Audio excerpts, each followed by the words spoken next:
ساڵی 2014 دوو مانگ دوایەوەی پارێزگای مووسڵ لەلایەن داعشۆ دەستی بەسەرداگیرە با دیاریکراوی لە 3 ئابی ئەو ساڵەدا چەکدارانی ئەو ڕێکخراوە هێرشیان کردە سەر شارۆچکەی شەنگال کە دانیشتوانەکەی کوردی ئێزیدین و داگیریان کرد.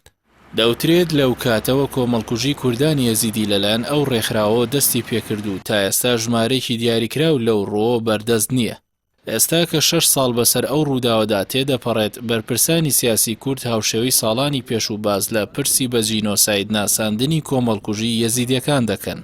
بەڵام سۆران عومەر کە سەرۆکی لیژنەی مافی مرۆڤی خولی پێشووی پەرلەمانی کوردستانە خودی کورد بە تایبەتی پارتی دیموکراتی کوردستان بە بەرپرسیاری شکستهێنانی با جینۆساید ناساندنی ئەو دۆسیە دەزانێت.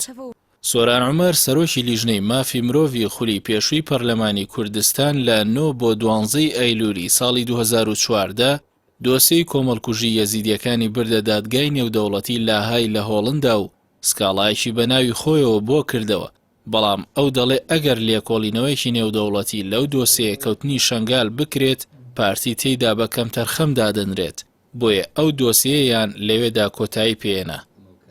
پاش بردننی کەیسەکە بۆ دادگای لە ئای و تۆماربوونی سکاڵا بە ناوی منەوە سەرەڕای ڕێگریەکان کە عێراق ئەندامنیە لەو دادگایە و ناشیانەوێت ببن بە ئەندام، دادگای لاهای ڕێگایان بینیەوە بۆ ئەوەی ئەوان بتوانن لەم تاوانانە لێکۆڵینەوە بکەنەویش ئەوەیە کە لە ڕێگەی ئەو داعشانەی کە هەڵگری ڕەگەزنامەی وڵاتی ئەندامی دادگای لاهاین داواکاری گشتی لەوێەوە دەتوانێت لێکۆڵینەوە لەم تاوانە بکە.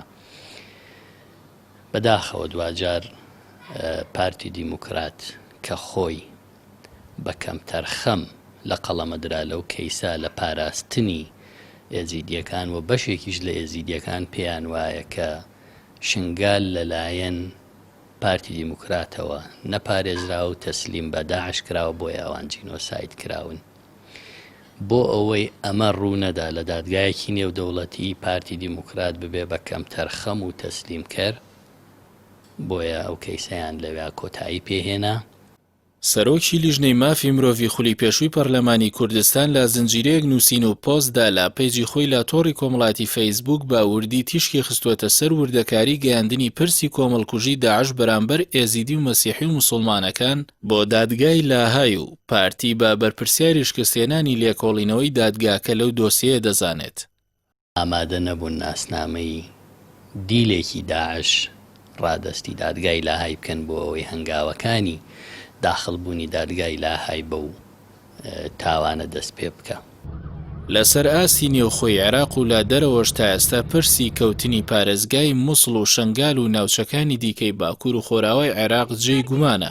لەو دۆسیەیەدا کە بەدەیان هەزار قوربانی لێکەوتەوە و ماڵوێرانیەکی گەورەشی بەدوای خۆی داهێنا، ئێستاشی لەگەڵدا بێت 5 تۆمەت بۆ زۆر کەسایەتی و لایەن ڕادەکێشرێت. دووریش نییە ئەو پرسە و پرسی بازرگانیش لەگەڵ ئەو ڕێکخراوە لە نانێکی گەرمەوە پێچرا بێ و هەر کات بێ بکرێتەوە و لێکۆڵینەوەی جدی تێدا بکرێت.